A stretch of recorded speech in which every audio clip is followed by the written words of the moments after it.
ಲಾವಣಿನಲ್ಲಿ ಬರುವಂಥ ಕತೆ. ಆ ತಮಿಳು ರಾಜನಿಗೆ ಕನ್ನಡದ ಹುಡುಗಿ ಮೇಲೆ ಇಷ್ಟ ಆಗೋದಿಲ್ಲ, ಯುದ್ಧ ಮಾಡೋದಕ್ಕೆ ಬರ್ತಾನೆ. ಯುದ್ಧ ಎಲ್ಲಿ ನಡೆಯುತ್ತೆ ಅಂದರೆ ತಾಮ್ರಪರ್ಣಿ ನದಿಯ ದಡದಲ್ಲಿ ನಡೆಯುತ್ತೆ. ಆ ದಡದಲ್ಲಿ ಯುದ್ಧ ನಡೆದ ಜಾಗವನ್ನು ಇವತ್ತಿಗೂ ಕೂಡ ಅವರು ಕನ್ನಡ ಪಾಳ್ಯ ಅಂತಲೇ ಕರೀತಾರೆ. ತನ್ನ ಕೈ ಬೆರಳಿನಲ್ಲಿರುವಂಥ ವಜ್ರದ ಉಂಗುರವನ್ನು ನುಗ್ಗಿ ಪಲ್ಲಕ್ಕಿನಲ್ಲೇ ಪ್ರಾಣ ಬಿಟ್ಬಿಡ್ತಾನೆ. ಅವನು ಪ್ರಾಣ ಬಿಡೋದಕ್ಕೆ ಕಾರಣ, ಅವನು ಹೇಳೋ ರೀಸನ್ನು, ಕನ್ನಡಿಗ ಇಳವರಸಿಯನ್ನ ಅಂದರೆ ಕನ್ನಡಿಗ ರಾಜಕುಮಾರಿಯನ್ನು ನಾನು ಯಾವ ಕಾರಣಕ್ಕೂ ಮದುವೆ ಆಗೋದಿಲ್ಲ ಅಂತ ಹೇಳ್ತಾನೆ. ತಮಿಳುನಾಡಿನ ಪ್ರಸಿದ್ಧವಾದ ಎಲ್ಲ ದೇವಾಲಯಗಳ ಮುಂದೆ ರಾಜಗೋಪುರ ಅಂತ ಒಂದಿರುತ್ತೆ ಸರ್. ಆ ರಾಯಗೋಪುರವನ್ನು ನಿರ್ಮಾಣ ಮಾಡಿದ್ರು ವಿಜಯನಗರ ಕಾಲದ ಅರಸರುಗಳು. ಕಂಚಿಯ ಪೆರುಮಾಳ್ ದೇವಸ್ಥಾನವನ್ನು ಏನೂ ಮಾಡೋದಿಲ್ಲ, ಇಡೀ ನಗರವನ್ನು ತಾವು ಗೆದ್ದಿದ್ರು ಕೂಡ ಹಿಂದಿನ ರಾಜ ಆ ದೇವಾಲಯಕ್ಕೆ ಏನು ದಾನವನ್ನು ಕೊಟ್ಟಿರ್ತಾನೋ ಆ ದಾನವನ್ನು ಹಾಗೆ ಮುಂದುವರಿಸ್ಕೊಂಡು ಹೋಗೋದಕ್ಕೆ ಪರ್ಮಿಷನ್ನು ಕೊಟ್ಬಿಟ್ಟು ಹೊಸದಾಗಿ ಇವರು ಕೂಡ ದಾನವನ್ನು ಕೊಟ್ಟು ಬರ್ತಾರೆ.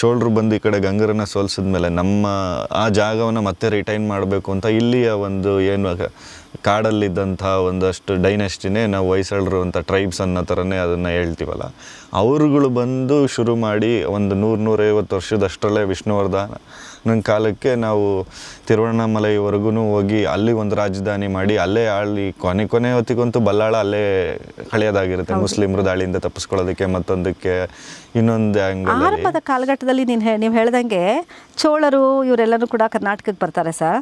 ಹೊಯ್ಸಳರ ಕಾಲದ ನಂತರ ಹೊಯ್ಸಳರು ಆಮೇಲೆ ಚಾಲುಕ್ಯರು ತಮಿಳುನಾಡಿಗೆ ಅವ್ರು ಮೊದಲು ಇಲ್ಲಿಗೆ ಆಕ್ರಮಣ ಮಾಡೋಕ್ಕೆ ಬಂದಾಗ ಇವರು ಆಮೇಲೆ ಅಲ್ಲಿಗೆ ಹೋಗ್ತಾರೆ ಯುದ್ಧ ಮಾಡೋದಕ್ಕೆ. ಯುದ್ಧ ಮಾಡೋದಕ್ಕೆ ಹೋಗಿ ಅಲ್ಲಿ ತಮ್ಮ ಸಾಮ್ರಾಜ್ಯವನ್ನು ನಿರ್ಮಾಣ ಮಾಡಿಕೊಂಡು ಅಲ್ಲಲ್ಲೇ ಉಳ್ಕೋತಾರೆ. ನಾನು ಆರಂಭದಲ್ಲಿ ನಿಮ್ಗೆ ಹೇಳಿದಂಗೆ ಯುದ್ಧ ಮಾಡಿದ ರಾಜರ ಕಾಲದಲ್ಲಿ ಬಂದಂಥ ಬಹಳಷ್ಟು ಅಲ್ಲೂ ಕೂಡ ದೇವಾಲಯಗಳ ನಿರ್ಮಾಣ ಮಾಡ್ತಾರೆ, ಅಣೆಕಟ್ಟುಗಳನ್ನು ನಿರ್ಮಾಣ ಮಾಡ್ತಾರೆ. ಅಲ್ಲಿರುವಂತಹ ಆರ್ಥಿಕ ಸಂಗತಿಗಳನ್ನ ಹೇಗೆಲ್ಲ ಡೆವಲಪ್ಮೆಂಟ್ ಮಾಡೋದಕ್ಕೆ ಸಾಧ್ಯವಾಗುತ್ತೋ ಅಂಥ ಕೆಲಸಗಳನ್ನ ಕೂಡ ಮಾಡ್ತಾರೆ. ಅದು ಮಾತ್ರ ಅಲ್ಲ, ಮುಖ್ಯವಾಗಿ ಇವತ್ತಿಗೂ ಕೂಡ ತಮಿಳುನಾಡು ಅಂದರೆ ದೇವಾಲಯಕ್ಕೆ ಹೆಸರುವಾಸಿ ಅಂತ ಹೇಳಿದ್ನಲ್ಲ, ತಮಿಳುನಾಡಿನ ಪ್ರಸಿದ್ಧವಾದ ಎಲ್ಲ ದೇವಾಲಯಗಳ ಮುಂದೆ ರಾಜಗೋಪುರ ಅಂತ ಒಂದಿರುತ್ತೆ ಸರ್. ಆ ರಾಯಗೋಪುರವನ್ನು ನಿರ್ಮಾಣ ಮಾಡಿದ್ರು ವಿಜಯನಗರ ಕಾಲದ ಅರಸರುಗಳು. ಅಂದರೆ ಆ ರಾಯಗೋಪುರವನ್ನು ನಿರ್ಮಾಣ ಮಾಡುವ ಮೂಲಕ ತಾವು ಕೂಡ ಅಲ್ಲಿ ಆಡಳಿತವನ್ನು ಮಾಡ್ತಾ ಇದ್ದೀವಿ, ನಾವಿಲ್ಲಿ ರಾಜರು ಅಂತ ಅನ್ನೋದನ್ನ ಜನರಿಗೆ ತಿಳಿಸಿಕೊಡುವಂಥ ಒಂದು ಕೆಲಸವನ್ನು ಕೂಡ ಮಾಡಿದ್ದಾರೆ. ಯಾವಾಗ ಈ ಹೊಯ್ಸಳರು ಇವರೆಲ್ಲನೂ ತಮಿಳುನಾಡಿನ ಕಡೆಗೆ ಬರೋದಕ್ಕೆ ಶುರು ಮಾಡಿದ್ರು, ಆಮೇಲೆ ತಮಿಳುನಾಡು ಅರಸರು ಕರ್ನಾಟಕ ಬರೋದಕ್ಕೆ ಸಾಧ್ಯನೇ ಆಗಲಿಲ್ಲ, ಬಿಟ್ಕೊಡೋದಿಲ್ಲ. ಕರ್ನಾಟಕದ ಅರಸರು ಕೂಡ ತಾವು ಕೂಡ ತುಂಬ ಪ್ರಬಲರು, ಸ್ಥಳೀಯವಾಗಿ ಬೇರೆಯವರನ್ನ ನಾವು ಒಳಗಡೆ ಬಿಟ್ಕೊಳ್ಬಾರದು ಎನ್ನುವಂಥ ಒಂದು ಮನೆ ಭಾವನೆ ಅವ್ರಿಗೂ ಕೂಡ ಬರುತ್ತೆ.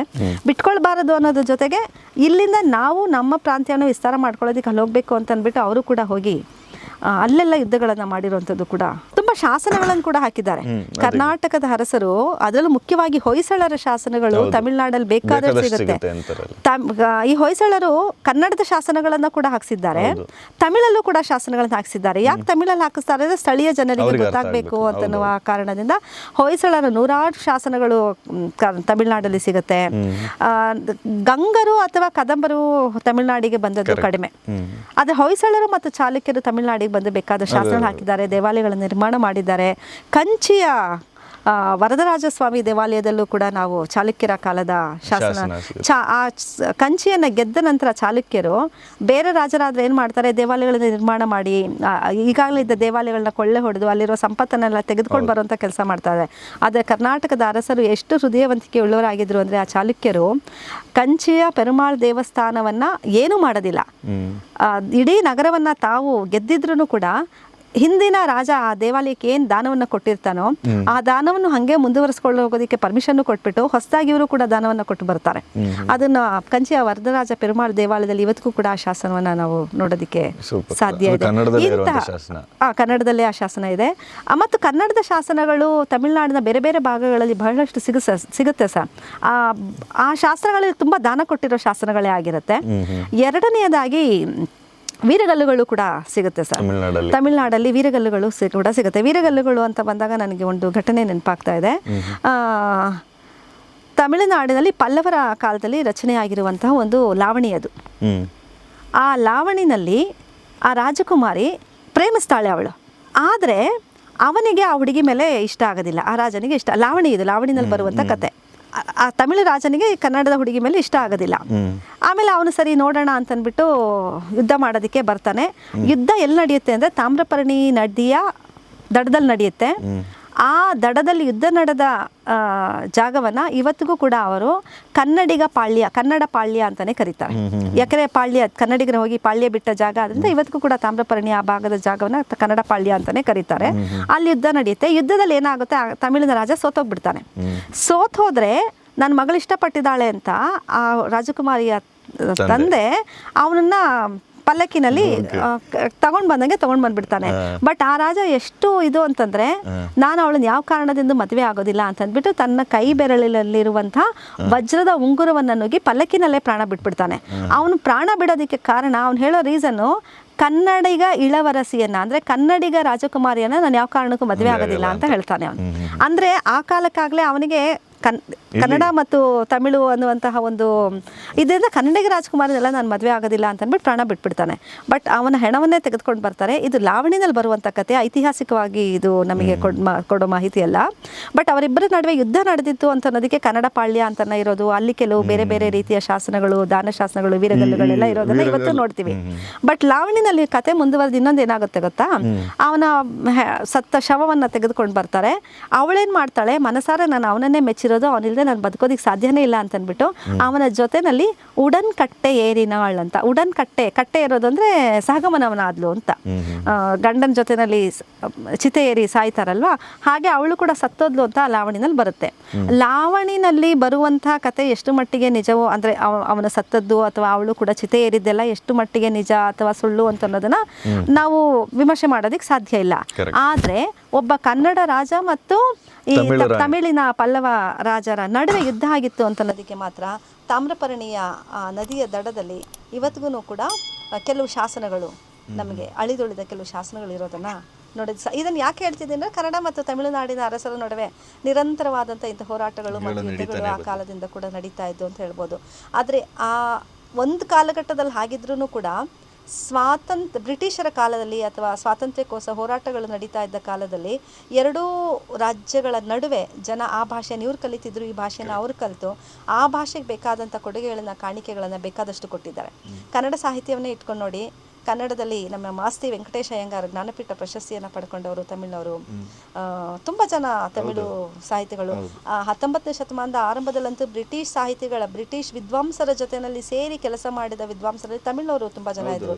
ವಾಸುದೇವಾಚಾರ್ಯರು, ಆರ್ ನರಸಿಂಹಾಚಾರ್ಯರ ಬಗ್ಗೆ ನಾವು ನೆನಪಿಸ್ಕೊಳ್ಳೇಬೇಕು.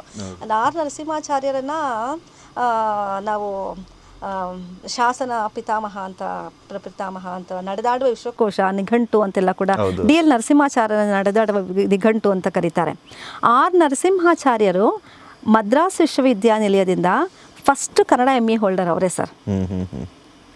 ಆರ್ ನರಸಿಂಹಾಚಾರ್ ಆವಾಗ ಕರ್ನಾಟಕದಲ್ಲಿ ಇನ್ನೂ ವಿಶ್ವವಿದ್ಯಾನಿಲಯಗಳಿರಲಿಲ್ಲ. ಮದ್ರಾಸ್ ವಿಶ್ವವಿದ್ಯಾನಿಲಯದಿಂದನೇ ಕನ್ನಡ MA ಎಲ್ಲ ಕೊಡ್ತಾ ಇದ್ದಿದ್ದು ಬ್ರಿಟಿಷ್ನವರು. ನೀವು ಆವಾಗಲೇ ಹೇಳಿದ ವಿಚಾರನ ಇವಾಗ ಮಾತಾಡ್ಬೋದು ಅಂದರೆ, ಸೊ ಅವತ್ತು ನಮ್ಮಲ್ಲಿ ಏನು ದಿಗ್ಗಜರು ಅಂತ ಕನ್ನಡದಲ್ಲಿ ವ್ಯಾಸಂಗ ಮಾಡ್ಕೊಂಡು ಬಂದಿದ್ದಾರೆ, ಅವತ್ತು ಮಾಸ್ಟರ್ ಡಿಗ್ರಿನೋ PhDನೋ ತುಂಬ ಹಳಬರು ಅಂತ ನಾವೇನು ನೋಡ್ತೀವಿ, ಮೂಲ ಕನ್ನಡದ ಕೃತಿಗಳನ್ನು ರಚಿಸಿದವರು, ಅವರು ಕನ್ನಡದಲ್ಲಿ ಮಾಸ್ಟರ್ ಡಿಗ್ರಿ ಮಾಡಬೇಕು ಅಂದ್ರೂ ಅವತ್ತೆಲ್ಲರೂ ಹೋಗಿ ಮದ್ರಾಸಲ್ಲೇ ಮಾಡಬೇಕಿತ್ತು. ಹೌದು, ಯಾಕೆ ಅಂತಂದರೆ ಬ್ರಿಟಿಷ್ನವರೇನೆ ನಮ್ಮಲ್ಲಿ ಹೈಯರ್ ಎಜುಕೇಷನ್ ಸಿಸ್ಟಮ್ನ ಅಥವಾ MA ಇವುಗಳನ್ನೆಲ್ಲ ವ್ಯಾಸಂಗ ಮಾಡೋ ಪದ್ಧತಿಯನ್ನು ತೆಗೆದುಕೊಂಡು ಬಂದಂಥವ್ರು. ಅವರು 3 ವಿಶ್ವವಿದ್ಯಾನಿಲಯಗಳನ್ನ 1857ರಲ್ಲಿ ಭಾರತದಲ್ಲಿ ಸ್ಥಾಪನೆ ಮಾಡ್ತಾರೆ. ಒಂದು ಕಲ್ಕತ್ತಾದಲ್ಲಿ, ಇನ್ನೊಂದು ಬಾಂಬೆನಲ್ಲಿ, 3ನೇದು ಮದ್ರಾಸ್ನಲ್ಲಿ. ಇದು ಮದ್ರಾಸ್ ಪ್ರೆಸಿಡೆನ್ಸಿಗೆ ಸೇರಿದಂಥ ಪ್ರಾಂತ್ಯ ಆಗಿತ್ತು. ಕರ್ನಾಟಕ ಕೂಡ ಮದ್ರಾಸ್ ಪ್ರೆಸಿಡೆಂಟಿಯ ಅಧೀನದಲ್ಲಿ ಬರ್ತಾ ಇದ್ದಂಥ ಪ್ರಾಂತ್ಯ ಆಗಿದ್ದರಿಂದ ಕರ್ನಾಟಕದಲ್ಲಿ ಅಧ್ಯಯನ ಮಾಡುವಂಥವ್ರು ಉನ್ನತ ವ್ಯಾಸಂಗೋಸ್ಕರ ಮದ್ರಾಸ್ ಪ್ರೆಸಿಡೆನ್ಸಿಗೆ ಹೆಚ್ಚು ಪ್ರಮಾಣದಲ್ಲಿ ಬರ್ತಾ ಇದ್ರು. ಲಾ ಅಥವಾ ಕಾನೂನು ಓದೋದಕ್ಕೆ ಬಯಸೋದಂಥವ್ರು ಕಲ್ಕತ್ತಾಗೆ ಹೆಚ್ಚಿನ ಪ್ರಮಾಣದಲ್ಲಿ ಹೋಗ್ತಾ ಇದ್ರು. ಹಾಗಾಗಿ ಮದ್ರಾಸ್ ವಿಶ್ವವಿದ್ಯಾನಿಲಯದಲ್ಲಿ ಮದ್ರಾಸ್ ಪ್ರೆಸಿಡೆನ್ಸಿಯ ಕೆಲವು ಅಧಿಕಾರಿಗಳು ಎಲ್ಲ ಭಾಷೆಗಳನ್ನು ಓದೋದಕ್ಕೂ ಕೂಡ ಅನುಕೂಲ ಮಾಡಿಕೊಟ್ರು. ಅದಕ್ಕೊಂದು ಕಾರಣ ಬ್ರಿಟಿಷ್ ವಿದ್ವಾಂಸರಿಗೆ ಎಲ್ಲ ಭಾಷೆಗಳ ಮೇಲೆ, ಭಾಷೆಗಳ ಸಾಹಿತ್ಯದ ಮೇಲೆ ಒಂದು ಆಸಕ್ತಿ ಇದ್ದದ್ದು ಎಲ್ಲ ತರದ್ದು ಆಡಳಿತ ಮಾಡೋದಕ್ಕೆ ಎಲ್ಲರೂ ಬೇಕಿತ್ತು. ಹಾಗಾಗಿ ಮದ್ರಾಸ್ ವಿಶ್ವವಿದ್ಯಾಲಯದಲ್ಲಿ ಕನ್ನಡ ವಿಭಾಗ ಸ್ಥಾಪನೆ ಮಾಡಿದ್ರು, ತೆಲುಗು ವಿಭಾಗ ಮಾಡಿದ್ರು, ಮಲಯಾಳಂ ವಿಭಾಗ ಮಾಡಿದ್ರು, ಸಂಸ್ಕೃತ ವಿಭಾಗ ಮಾಡಿದ್ರು, ಅರೇಬಿಕ್, ಪರ್ಷಿಯನ್, ಉರ್ದು ವಿಭಾಗಗಳನ್ನು ಸ್ಥಾಪನೆ ಮಾಡಿದ್ರು. 1857ರಲ್ಲಿ ವಿಶ್ವವಿದ್ಯಾನಿಲಯ ಸ್ಥಾಪನೆ ಆದಾಗ್ಲೇ ಭಾಷಾ ವಿಭಾಗಗಳನ್ನು ಏನು ಅವ್ರು ಮಾಡಲಿಲ್ಲ. ಆರಂಭದಲ್ಲಿ ಕೆಲವು ವಿಭಾಗಗಳನ್ನು ಮಾಡ್ಕೊಂಡಿದ್ರು, ಆಮೇಲೆ ಹೋಗ್ತಾ ಹೋಗ್ತಾ ಎಕ್ಸ್ಟ್ರಾ ಬೇರೆ ಬೇರೆ ಹೆಚ್ಚುವರಿಯಾಗಿ ಬೇರೆ ವಿಭಾಗಗಳನ್ನ ಮಾಡ್ತಾ ಬಂದ್ರು. ನಮ್ಮ ಗೋವಿಂದ ಪೈ ಇವರೆಲ್ಲ ಹೌದು, ಗೋವಿಂದ ಪೈಗೆ ರಾಷ್ಟ್ರಕವಿ ಪ್ರಶಸ್ತಿಯನ್ನು ಕೊಟ್ಟಿದ್ದೆ ಮದ್ರಾಸ್ ಪ್ರೆಸಿಡೆನ್ಸಿ. ಕರ್ನಾಟಕದ ರಾಷ್ಟ್ರಕವಿ ಎನ್ನುವ ಹೆಸರನ್ನ ಮದ್ರಾಸ್ ಪ್ರೆಸಿಡೆನ್ಸಿ ಗೋವಿಂದ ಪೈ ಎಲ್ಲ ಅಲ್ಲೇ ಓದಿದ್ದು. ಕನ್ನಡದ ಕವಿ ಮುದ್ದಣ್ಣ ಕೂಡ ಮದ್ರಾಸ್ MCC ಕಾಲೇಜ್ನಲ್ಲೇ ಬಂದು ಮುದ್ದಣ್ಣ ಓದಿದ್ದೇನು ಅಂದ್ರೆ ವ್ಯಾಯಾಮ ಶಿಕ್ಷಕನಾಗಿದ್ದ ಮುದ್ದಣ್ಣ. ಕನ್ನಡದ ಪ್ರಸಿದ್ಧ ಕವಿ ಮುದ್ದಣ್ಣ ವ್ಯಾಯಾಮ ಶಿಕ್ಷಕ. ಆ ವ್ಯಾಯಾಮ ಶಿಕ್ಷಣವನ್ನು ಆತ ಮಾಡಿದ್ದು ಮದ್ರಾಸ್ನ ಪ್ರೆಸಿಡೆನ್ಸಿ ಕಾಲೇಜಲ್ಲಿ. BM ಶ್ರೀ ಅವರು. ಅದೇ ಸಂದರ್ಭದಲ್ಲಿ ನಾವು ಇನ್ನೊಂದನ್ನು ನೆನಪಿಸ್ಕೊಳ್ಳೋದಾದರೆ, ಕರ್ನಾಟಕದಲ್ಲಿ ಮೊದಲನೇ ವಿಶ್ವವಿದ್ಯಾನಿಲಯ ಸ್ಥಾಪನೆ ಆಗಿದ್ದು 1915ರಲ್ಲಿ ಮೈಸೂರು ವಿಶ್ವವಿದ್ಯಾನಿಲಯ. ಮೈಸೂರು ವಿಶ್ವವಿದ್ಯಾನಿಲಯ 1915ರಲ್ಲಿ ಆರಂಭವಾದಾಗ ಆ ವಿಶ್ವವಿದ್ಯಾನಿಲಯಕ್ಕೆ ಅಧ್ಯಾಪಕರಾಗಿ ಸೇರಿಕೊಂಡಂತಹ ಬಹಳಷ್ಟು ಜನ ಅಧ್ಯಾಪಕರು ಎಲ್ಲಿ ವ್ಯಾಸಂಗ ಮಾಡ್ತಾ ಬಂದವರು ಅಂದರೆ ಮದ್ರಾಸ್ ವಿಶ್ವವಿದ್ಯಾನಿಲಯದಿಂದ ಬಂದಂಥವರೇ ಜಾಸ್ತಿ ಆಗಿದ್ದು. ಹಾಗಾಗಿ ಮದ್ರಾಸ್ ವಿಶ್ವವಿದ್ಯಾನಿಲಯವನ್ನು ಕರ್ನಾಟಕದ ವಿಶ್ವವಿದ್ಯಾನಿಲಯಗಳ ಮಾತೃ ವಿಶ್ವವಿದ್ಯಾನಿಲಯ ಅಂತ ಕರೀತಾರೆ. ಆ ವಿಶ್ವವಿದ್ಯಾಲಯದ ಕನ್ನಡ ವಿಭಾಗದಲ್ಲಿ ನಾನಿವತ್ತು ಕನ್ನಡ ಪ್ರಾಧ್ಯಾಪಕಿಯಾಗಿ ಮುಖ್ಯಸ್ಥಳಾಗಿ ಕಾರ್ಯನಿರ್ವಹಿಸ್ತಾ ಇರುವಂಥದ್ದು ನನಗೂ ಕೂಡ ಒಂದು ಹೆಮ್ಮೆಯ ಮತ್ತು ಖುಷಿಯ ಸಂಗತಿ. ತಮಿಳು ಜನರ ನಡುವೆ ಕನ್ನಡ ಸಾಹಿತ್ಯವನ್ನು ಅವರಿಗೆ ತಿಳಿಸುವಂಥ ಕೆಲಸ, ಅವರೆಷ್ಟು ಮಟ್ಟಿಗೆ ಕನ್ನಡದ ಬಗ್ಗೆ ಒಂದು ವಿರುದ್ಧವಾದ ಅಭಿಪ್ರಾಯವನ್ನು ಇಟ್ಕೊಂಡವರೇ ಆಗಿದ್ದರೂ ಕೂಡ ಕನ್ನಡ ಸಾಹಿತ್ಯದಲ್ಲಿರುವ ವಿಷಯಗಳ ಕೆಲವು ಮಾಹಿತಿಗಳನ್ನು ಚರ್ಚೆ ಮಾಡುವಂಥ ಸಂದರ್ಭದಲ್ಲಿ ಕೆಲವರಾದರೂ ಖಂಡಿತವಾಗ್ಲೂ ಒಪ್ಕೊಳ್ತಾ ಇದ್ದಾರೆ. ಅದನ್ನು ಹಾಗೆ ಒಪ್ಪಿಕೊಳ್ಳುವ ಕಾರಣದಿಂದಾನೇ ನಾವು ಸರ್ವಜ್ಞನ ಪ್ರತಿಮೆಯನ್ನು ಚೆನ್ನೈನಲ್ಲಿ ಇಡೋದಿಕ್ಕೆ ಸಾಧ್ಯ. ಅದು ಒಂದು ದೊಡ್ಡ ಸಾಧನೆ ಆ್ಯಕ್ಚುಲಿ. ನೀವು ಸರ್ವಜ್ಞನ ಪ್ರತಿಮೆ ಇಲ್ಲೇ ನಮಗೆ ಎಲ್ಲಿ ಒಳ್ಳೊಳ್ಳೆ ಕಡೆ ಎಲ್ಲಿ ಸಿಗುತ್ತೋ ಗೊತ್ತಿಲ್ಲ, ಬಟ್ ನೀವು ಚೆನ್ನೈಯಲ್ಲಿ ಸರ್ವಜ್ಞನ ಪ್ರತಿಮೆ ನಿಲ್ಲಿಸಬೇಕು ಅಂತ ಒಂದು ನಿಮ್ಮದೇ ಮೇಜರ್ ಹೋರಾಟ ಇತ್ತು. ನಂದೇ ಮೇಜರ್ ಅಂತಲ್ಲ ಸರ್, ತುಂಬ ಜನ ಅದರ ಹಿಂದೆ ಕೆಲಸ ಮಾಡಿದ್ದಾರೆ, ನಾನು ಅದರಲ್ಲಿ ಒಂದು ಭಾಗ. ಅದು ಹೇಗಾಯಿತು ಮೇಡಮ್? ಅದು ಹೆಂಗೆ ಸರ್? ಫಸ್ಟು ತಿರುವಳ್ಳುವವರ ಪ್ರತಿಜ್ಞೆನ ತಮಿಳುನಾಡಲ್ಲಿ ತಮಿಳು ಸಂಘದವರು ಬೆಂಗಳೂರಿನಲ್ಲಿಡುವಂಥ ಒಂದು ಯೋಚನೆ ಮಾಡ್ತಾರೆ. ತಮಿಳುನಾಡಲ್ಲಿರುವ ತಮಿಳಿನವರು ತಮ್ಮ ಒಂದು ಭಾಷಾ ಅಸ್ಮಿತೆಯ ಪ್ರತೀಕವಾಗಿ ತಿರುವಳ್ಳುವರ ಪ್ರತಿಮೆ ಇಡಬೇಕು ಅಂತ. ಆದರೆ ಆ ತಿರುವಳ್ಳುವರ ಪ್ರತಿಮೆಯನ್ನು ಇಡೋದಕ್ಕೆ ಹಲವಾರು ವಿರೋಧಗಳು ಕೂಡ ವ್ಯಕ್ತವಾಗುತ್ತೆ. ಸುಮಾರು 8-9 ವರ್ಷಗಳ ಕಾಲ ತಿರುವಳ್ಳುವರ ಪ್ರತಿಮೆ ಕನ್ನಡ ಮತ್ತು ಸಂಸ್ಕೃತಿ ನಿರ್ದೇಶನದಲ್ಲಿ ಯಾವುದೋ ಒಂದು ಕೋಣದಲ್ಲಿ ಕೆಳಗಡೆ ಬಿದ್ದಿರುತ್ತೆ ಅಷ್ಟೇ ಸರ್. ಪ್ರತಿಮೆ ನಿರ್ಮಾಣ ಆದಮೇಲೆ 8-9 ವರ್ಷ ಮಾಡಿಟ್ಟಿರ್ತಾರೆ, ಅಲ್ಲೊಂದು ಮೂಲೆಯಲ್ಲಿ ಬಿದ್ದಿರುತ್ತೆ ಅಷ್ಟೇ. ಅದು ನಮ್ಮ ಕನ್ನಡ ಸಾಹಿತ್ಯ ಪರಿಷತ್ತಿನ ಅಧ್ಯಕ್ಷರಾಗಿದ್ರಲ್ಲ, ಅದಕ್ಕೆ ಮನು ಬಳಿಗಾರರು ಕನ್ನಡ ಸಂಸ್ಕೃತಿ ಇಲಾಖೆ, ಅವರು KS ಆಫೀಸರು, ಕನ್ನಡ ಸಂಸ್ಕೃತಿ ಇಲಾಖೆ ನಿರ್ದೇಶಕರು ಆಗಿ ಬಂದಾಗ ಯಾವುದೋ ರೂಮ್ನಲ್ಲಿ ಹಿಂಗೆ ತಿರುವಳ್ಳುವರ ಪ್ರತಿಮೆ ಮತ್ತು ಹಂಗಿರೋದನ್ನು ನೋಡಿ ಏನಕ್ಕಿದು ಅಂತೆಲ್ಲ ವಿಚಾರಿಸಿದಾಗ ಅವರಿಗೆ ಗೊತ್ತಾಗುತ್ತೆ. ಆವಾಗ ಅದು ಇದನ್ನು ಇಡೋಕೆ ಇಲ್ಲಿ ತಮಿಳಿನ ಕವಿಯ ಒಂದು ಪ್ರತಿಮೆಯನ್ನು ಇಲ್ಲಿಡೋದಾದರೆ ಕನ್ನಡದ ಒಂದು ಕವಿಯ ಪ್ರತಿಮೆಯನ್ನು ಕೂಡ ಅಲ್ಲೂ ಯಾಕೆ ಇಡಬಾರ್ದು ಅನ್ನೋ ಚರ್ಚೆಗಳು ಆವಾಗಲೇ ಶುರುವಾಗುವಂಥದ್ದು. ಅಷ್ಟು ಈಸಿಯಾಗಿ ಒಂದು ಕನ್ನಡ ಕವಿಯ ಪ್ರತಿಮೆಯನ್ನು ತಮಿಳುನಾಡಲ್ಲಿ ಇಡೋದಕ್ಕೂ ಸಾಧ್ಯ ಆಗಲ್ಲ, ಅಥವಾ ತಮಿಳು ಕವಿಯ ಪ್ರತಿಮೆಯನ್ನು ಕರ್ನಾಟಕದಲ್ಲಿ ಇಡೋದಕ್ಕೂ ಸಾಧ್ಯ ಆಗೋದಿಲ್ಲ. ಯಾಕೆ ಸಾಧ್ಯ ಆಗೋದಿಲ್ಲ ಅಂತಂದರೆ, ಆಗಷ್ಟೇ ಒಂದು 10-15 ವರ್ಷಗಳ ಹಿಂದೆ ಕರ್ನಾಟಕದಲ್ಲಿ ಕಾವೇರಿ ಗಲಾಟೆ ಎನ್ನುವಂಥ ಒಂದು ಭುಗಿಲದ್ದ ಒಂದು ದೊಡ್ಡ ಸಂಘರ್ಷನೇ ಆಗಿರುತ್ತೆ. ಆ ಹಿನ್ನೆಲೆಯಲ್ಲಿ ಎರಡೂ ರಾಜ್ಯಗಳ ಭಾಷಿಕರಿಗೆ ಆ ಭಾಷೆ ನಮಗೆ ಬೇಕಾಗಿಲ್ಲ, ಈ ಭಾಷೆ ನಮಗೆ ಬೇಕಾಗಿರೋದಿಲ್ಲ ಅಂತಲೂ ಒಂದು ಇದಿರುತ್ತೆ. ಕಡೆಯಲ್ಲಿ ಯಡಿಯೂರಪ್ಪನವರು ಕರ್ನಾಟಕದ ಮುಖ್ಯಮಂತ್ರಿಗಳಾಗಿದ್ದಾಗ ಮತ್ತು ತಮಿಳುನಾಡಿನಲ್ಲಿ ಡಾಕ್ಟರ್ M ಕರುಣಾನಿಧಿ ಅವರು ಮುಖ್ಯಮಂತ್ರಿಗಳಾಗಿದ್ದಾಗ ಎರಡೂ ರಾಜ್ಯದ ಮುಖ್ಯಮಂತ್ರಿಗಳು ಒಟ್ಟಿಗೆ ಸೇರಿ ಇಂಥದ್ದೊಂದು ನಿರ್ಧಾರವನ್ನು ಮಾಡಿ, ಈ ನಿರ್ಧಾರ ಕೂಡ ಯಾಕೆ ಮಾಡ್ತಾರೆ ಅಂದರೆ, ಅದು ಕೇವಲ ಕವಿಗಳ ಪ್ರತಿಮೆ ಆಗೋದಿಲ್ಲ, ಅಲ್ಲಿ ಎರಡು ಭಾಷೆಯ ಸಾಂಸ್ಕೃತಿಕ ನಾಯಕರಾಗಿ ಅವರನ್ನು ಗುರುತಿಸ್ತಾರೆ. ನಮ್ಮ ಭಾಷೆಯ ಅಸ್ಮಿತೆಯಾಗಿ ಆ ಕವಿಗಳನ್ನು ನಾವು ನೋಡ್ತಾ ಇದ್ದೀವಿ. ಹಾಗಾಗಿ ಈ ವಿನಿಮಯದ ಮೂಲಕ ಆ ಭಾಷೆಯ ಕವಿಯನ್ನು ಇಲ್ಲಿ, ಈ ಭಾಷೆಯ ಕವಿಯನ್ನು ಅಲ್ಲಿ ಇಡುವ ವಿನಿಮಯದ ಮೂಲಕ ಸಾಂಸ್ಕೃತಿಕವಾಗಿ ಕೂಡ ನಾವು ಒಗ್ಗೂಡ್ತಾ ಇದ್ದೀವಿ ಎನ್ನುವುದರ ಒಂದು ಪ್ರತೀಕವಾಗಿ ಅದು ನಿರ್ಮಾಣ ಆಗುತ್ತೆ. ಆ ಸಂದರ್ಭದಲ್ಲಿ ತಮಿಳುನಾಡಿನ ಮುಖ್ಯಮಂತ್ರಿಗಳಾದಂತಹ ಕರುಣಾನಿಧಿ ಅವರು ಆ ಕವಿಯ ಪರಿಚಯ ಏನು, ಯಾಕಿದು ಬೇಕು ಅಂತೆಲ್ಲ ನನ್ನ ಹತ್ರ ಕೇಳಿದ್ರು. ನಾನು ಸರ್ವಜ್ಞನ ಸಂಪೂರ್ಣ ಮಾಹಿತಿಯನ್ನು ಅವರಿಗೆ ಕೊಟ್ಟಿದ್ದೆ. ಸರ್ವಜ್ಞ ಮತ್ತು ತಿರುವಳ್ಳುವರ್ ಕವಿಗಳ ಅಭಿಪ್ರಾಯಗಳು, ಚಿಂತನೆಗಳು ಹೆಂಗೆ ಒಂದೇ ರೀತಿಯಲ್ಲಿತ್ತು. ಕಾಲ ಇಬ್ಬರಿಗೂ ಕೂಡ ಸುಮಾರು 15-16 ಶತಮಾನಗಳ ವ್ಯತ್ಯಾಸ ಇರ್ಬೋದು. ಆದರೆ ಈ ಕವಿಗಳ ಚಿಂತನೆಗಳು, ಅವ್ರು ಯಾವ ದೇಶದವರಾಗಿದ್ದರು, ಯಾವ ಕಾಲದವರಾಗಿದ್ದರು, ಯಾವ ಭಾಷೆಯವರಾಗಿದ್ದರೂ ಕೂಡ ಅವರ ಯೋಚನೆಗಳು ಸಮಾಜಮುಖಿಯಾಗಿ ಹೇಗಿರುತ್ತೆ, ಒಂದೇ ರೀತಿಯಾಗಿರುತ್ತೆ ಅನ್ನೋದನ್ನು ಕೆಲವು ಪದ್ಯಗಳನ್ನೆಲ್ಲ ಹೋಲಿಕೆ ಮಾಡಿ ನಾನು ಅವರಿಗೆ ಲೇಖನದ ರೀತಿಯಲ್ಲಿ ಬರ್ಕೊಟ್ಟಿದ್ದೆ, ಅವ್ರ ಹತ್ರ ಚರ್ಚೆ ಮಾಡಿದ್ದೆ. ನಾನು ಕೊಟ್ಟ ಲೇಖನ ಮತ್ತು ನಾನು ಅವ್ರ ಜೊತೆಯಲ್ಲಿ ಮಾಡಿದ ಚರ್ಚೆಗಳನ್ನೆಲ್ಲ ಕೇಳಿ ಅವ್ರಿಗೂ ಕೂಡ ಇಡಬಹುದು ಅಂತ ಅನ್ನಿಸ್ತು. ಆಮೇಲೆ 2 ರಾಜ್ಯದ ಮುಖ್ಯಮಂತ್ರಿಗಳು ಕೂಡ ಸೇರಿಕೊಂಡು ಅದನ್ನು ಮಾಡಿದ್ರು. ಕರ್ನಾಟಕದಲ್ಲೂ ಬಹುಶಃ 2009ರಲ್ಲಿ ಅದು ಆಗಸ್ಟ್ ತಿಂಗಳಲ್ಲಿ ನಡೆದದ್ದು. ತಿರುವಳ್ಳುವರ್ ಪ್ರತಿಮೆ ಇಲ್ಲಾಯಿತು. ಇಲ್ಲಿಗಿಂತ ತುಂಬ ಗ್ರ್ಯಾಂಡಾಗಿ ಫಸ್ಟ್ ಇಲ್ಲಾಗುತ್ತೆ. ಇವರು ಚೆನ್ನಾಗಿ ಮಾಡಿದ್ರು, ಕರ್ನಾಟಕ ಸರ್ಕಾರ ತುಂಬ ಗ್ರ್ಯಾಂಡಾಗಿ ಮಾಡ್ತಾರೆ. ಇದಕ್ಕಿಂತ ಇನ್ನೂ ಗ್ರ್ಯಾಂಡಾಗಿ ಮಾಡಬೇಕು ಅಂತಂದ್ಬಿಟ್ಟು ಒಂದು 5 ದಿನಗಳ ಅಂದ್ರೆ ಇವ್ರು 9ಕ್ಕೆ ಮಾಡಿದ್ರೆ ಅವ್ರು 13ನೇ ತಾರೀಕು ಆಗಸ್ಟ್ 13ನೇ ತಾರೀಕಲ್ಲಿ ನಡೆಯುತ್ತೆ 2009ರಲ್ಲಿ ತಮಿಳುನಾಡಲ್ಲಿ. 2 ರಾಜ್ಯದ ಎಲ್ಲ ಮಂತ್ರಿಗಳು, ಬರೀ ಮುಖ್ಯಮಂತ್ರಿಗಳು ಮಾತ್ರ ಅಲ್ಲ, ಎಲ್ಲ MLAಗಳು, MP ಗಳು ಪ್ರತಿಯೊಬ್ಬರೂ ಕೂಡ ಮತ್ತು ಫಿಲ್ಮ್ ಸ್ಟಾರ್ಸ್ಗಳು 2 ರಾಜ್ಯವನ್ನು ಪ್ರತಿನಿಧಿಸುವಂಥ ಎಲ್ಲರೂ ಬಂದಿದ್ರು. ಆ ಕಾರ್ಯಕ್ರಮ ಚೆನ್ನಾಗಾಯಿತು. ಪ್ರತಿಮೆ ಎಲ್ಲಿದೆ ಅಂತಂದರೆ ಅಯ್ಯನಾವರಂ, ಚೆನ್ನೈನಲ್ಲಿ ಅಯ್ಯನಾವರಂ ಅಂತ ಒಂದು ಜಾಗ. ಆ ಅಯ್ಯನಾವರಂನಲ್ಲಿ ಕನ್ನಡ ಸಂಘ ಒಂದಿದೆ. ಇವತ್ತಿಗೂ ಕೂಡ ಕನ್ನಡ ಸಂಘದ ಸ್ಕೂಲಲ್ಲಿ ನಡೀತಾ ಇದೆ. 65 ವರ್ಷಗಳ ಹಿಂದೆ ಆ ಅಯ್ಯನಾವರಂ ಕನ್ನಡ ಸಂಘವನ್ನು ಅಲ್ಲಿದ್ದ ಕನ್ನಡಿಗರೆಲ್ಲ ಸೇರಿಕೊಂಡು ಒಂದು ಕನ್ನಡ ಸಂಘ ಮಾಡಿಕೊಂಡು ತಮ್ಮ ಮಕ್ಕಳಿಗೋಸ್ಕರ ಅಂತ ಒಂದು ಸ್ಕೂಲನ್ನು ಕೂಡ ಅವ್ರು ಮಾಡಿದ್ರು. ಸ್ವಂತವಾದ ಒಂದು ಕಟ್ಟಡ ಕೂಡ ಇದೆ ಅಯ್ಯನಾವರಂ ಕನ್ನಡ ಸಂಘಕ್ಕೆ. ನಾನು ಆ ಕನ್ನಡ ಸಂಘಕ್ಕೆ ಸೆಕ್ರೆಟರಿನೂ ಆಗಿದ್ದೀನಿ ಈಗ. ಆ ಸಂಘದ ಮುಂದೆ ಒಂದು ಜೀವ ಪಾರ್ಕ್ ಅಂತ ಬರುತ್ತೆ. ಜೀವ ಪಾರ್ಕ್ನಲ್ಲಿ ಸರ್ವಜ್ಞನ ಪ್ರತಿಮೆಯನ್ನು ಇಟ್ಟಿದ್ದಾರೆ. ಪ್ರತಿ ವರ್ಷವೂ ಆಗಸ್ಟ್ 13ನೇ ತಾರೀಕು ಸರ್ವಜ್ಞನ ಪ್ರತಿಮೆಯನ್ನು ಇಟ್ಟ ಆ ದಿನದ ನೆನಪಿಗೋಸ್ಕರ ನಾವು ಚೆನ್ನೈಲಿರುವ ಕನ್ನಡಿಗರೆಲ್ಲ ಸೇರಿಕೊಂಡು ಒಂದು ಸ್ಮರಣೆಯ ಚಿಕ್ಕದಾಗಿ ಒಂದು ಕಾರ್ಯಕ್ರಮವನ್ನು ಮಾಡ್ತಿದ್ದೀವಿ. ಸರ್ವಜ್ಞನ ನೆನಪಿಸಿಕೊಳ್ಳುವಂಥ ಸ್ಥಳೀಯ ವ್ಯಕ್ತಿಗಳನ್ನೆಲ್ಲ ಕೆಲವನ್ನ ಆಹ್ವಾನಿಸಿ ಪ್ರೋಗ್ರಾಮ್ನ ಮಾಡ್ತಾ ಇರ್ತೀವಿ ಸರ್.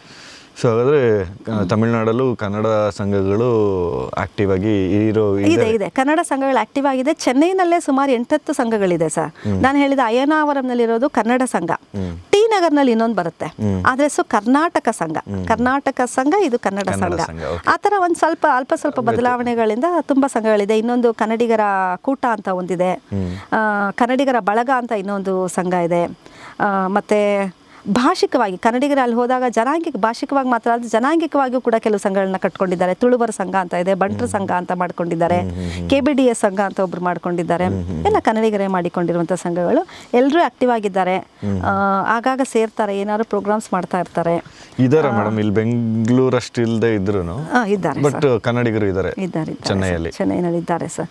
ಚೆನ್ನೈನಲ್ಲಿರುವ ಕನ್ನಡಿಗರು 2 ಥರದ ಜನ. ನಾನು ಈಗಾಗಲೇ ಹೇಳ್ದಂಗೆ ತುಂಬ ವರ್ಷಗಳ ಹಿಂದೆನೇ ಬಂದು ತಲೆಮಾರುಗಳಿಂದ ವಾಸ ಮಾಡ್ತಾ ಇರೋಂಥವ್ರು ಒಂದಾದ್ರೆ, ಕೆಲಸದ ಕಾರಣಕ್ಕೋಸ್ಕರ ಇವಾಗ ಬರ್ತಾ ಇರುವಾಗ ನಾವೆಲ್ಲ ಹೋಗಿದ್ದೀವಲ್ಲ, ಹಾಗೆ ಕೆಲಸಕ್ಕೋಸ್ಕರ ಬರ್ತಾ ಇರುವಂಥ ಜನ ಬೇಕಾದಷ್ಟು ಇದ್ದಾರೆ. ಅಲ್ಲೂ ಕೂಡ ಕೆಲವು ಹೊಸ ಎಷ್ಟೆಷ್ಟೋ ಇಂಟರ್ನ್ಯಾಷನಲ್ ಲೆವೆಲ್ ಕಂಪನಿಗಳು, ITBT ರೀತಿಯ ಕಂಪನಿಗಳು ಬೇಕಾದಷ್ಟಿದೆ. ತುಂಬ ಜನ ಕನ್ನಡಿಗರು ಬಂದು ಸೇರ್ತಾ ಇದ್ದಾರೆ. ಅಲ್ಲಿ ಬಂದು ಸೆಟ್ಲ್ ಆದಾಗ ನಮ್ಮ ಕನ್ನಡ ಸಂಘಗಳಿಗೂ ಬರ್ತಾರೆ. ಇಲ್ಲಿದ್ದಾಗ ಇನ್ನೂ ಕನ್ನಡ ಕಾರ್ಯಕ್ರಮಗಳು ಬರಲ್ಲ. ಬೆಂಗಳೂರಲ್ಲಿದ್ದಾಗ ಅಲ್ಲಿ ಅವರಿಗೆ ಕನ್ನಡಿಗರು ಸಿಗೋದು ಅಪರೂಪ ಆಗೋಗುತ್ತಲ್ಲ.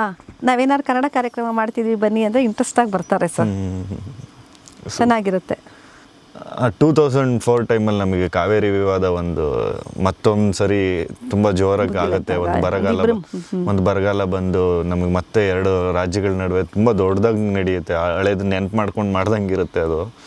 ಅವಾಗ ಇಲ್ಲಿ ನಾವು ಯೋಚನೆ ಮಾಡಿದಾಗೆ ಇಲ್ಲಿಯ ತಮಿಳವ್ರಿಗಾದಂಥ ಸಮಸ್ಯೆಗಳು, ಇಲ್ಲಿ ನಡೆದಂಥ ನಮ್ಮ ಒಂದು ಡಿಫ್ರೆನ್ಸಸ್ಗಳೆಲ್ಲ ಹೇಗಿತ್ತು, ಅದೇ ರೀತಿ ಅಲ್ಲಿ ಆ ಕನ್ನಡಿಗರಿಗೆ ನೀವುಗಳೆಲ್ಲ ಇದ್ದಾಗ ನಿಮಗೆ ನೀವು ಕಣ್ಣಾರೆ ನೋಡಿದ್ದವರು, ಅದರಲ್ಲೂ ನೀವು ಕನ್ನಡದಲ್ಲೇ ಅಲ್ಲಿ ಮೇಯ್ನ್ ಆಗಿದ್ದಂಥವ್ರು.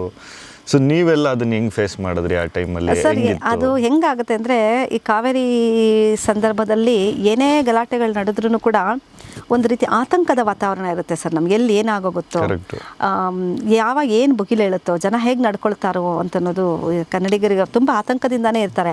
ಆ ಆತಂಕ ಹೆಂಗಿರುತ್ತೆ ಅಂದರೆ, ಕರ್ನಾಟಕದಲ್ಲಿ ಅಥವಾ ಬೆಂಗಳೂರಿನಲ್ಲೋ ಮೈಸೂರಿನಲ್ಲೋ ಎಲ್ಲ ಒಂದು ಚಿಕ್ಕ ಬೆಂಕಿ ಕಿಡಿ ಬಿತ್ತು ಅಂತಂದರೆ ಅಲ್ಲಿ ಬುಗಿಲೇಳುತ್ತೆ, ಅದು ಇನ್ನೂ ಜಾಸ್ತಿ ಆಗೋಗುತ್ತೆ. ಈ ಇಂಪ್ಯಾಕ್ಟ್ ಇರೋದ್ರಿಂದನೇ ನಾನು ಆಗಲೇ ಮಾತಾಡ್ತಾ ಒಂದು ಮಾತು ಹೇಳಿದೆ, ಕನ್ನಡಿಗರು ಅಂತ ನಾವು ಹೇಳೋ ಕನ್ನಡಿಗರೇ ಆಗಿದ್ರು ನಾವು ಕನ್ನಡಿಗರು ಅಂತ ಜನ ಹೇಳ್ಕೊಳ್ತಾ ಇದ್ದಾರೆ, ಕಡಿಮೆ ಆಗ್ತಾ ಇದೆ ಅಂತ ಹೇಳಿದೆ ಅಲ್ವಾ. ಈ ರೀಸನ್ನಿಂದಾನೇ ಸರ್ ಅದು ಹಂಗಾಗ್ತಾ ಇರೋಂಥದ್ದು.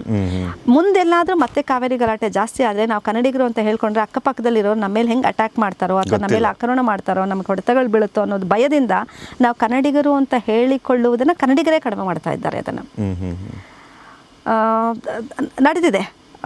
ಹೆಂಗೆ ನಾವು ಕನ್ನಡಿಗರು ಅಂತನ್ನುವ ಕಾರಣದಿಂದನೇ ಅವ್ರ ಮನೆಗಳಿಗೆ ನುಗ್ಗಿ ಹೊಡೆಯುವಂಥದ್ದು, ಅಥವಾ ಹೊಲಗಳಲ್ಲಿ ಬೆಳೆದಿರುವ ಬೆಳೆಗಳನ್ನು ಹಾನಿ ಮಾಡಿರುವಂಥದ್ದು, ಹಸು ಇಂಥ ಪ್ರಾಣಿಗಳನ್ನು ಹೇಗೆ ಹೇಳೋದು ಅದೆಲ್ಲನೂ ಆಗಿದೆ ಸರ್. ಸುಮ್ಮನೆ ಈಗ ಹೇಳಿದ್ರೆ ಅದು ಸ್ವಲ್ಪ ಅಂದ್ರೆ ನಾವು ಅದು ಇಂಡಿವಿಜುವಲ್ ಆಗಿರುತ್ತೆ, ಯಾರನ್ನೂ ಕಂಟ್ರೋಲೇ ಮಾಡೋದಕ್ಕಾಗಲ್ಲ. ಗುಂಪು ಘರ್ಷಣೆ ಅಂತ ಬಂದಾಗ ವೈಯಕ್ತಿಕವಾಗಿ ಯಾರಿಗೂ ಆಪಾದನೆ ಮಾಡೋದಕ್ಕೂ ಆಗೋದಿಲ್ಲ.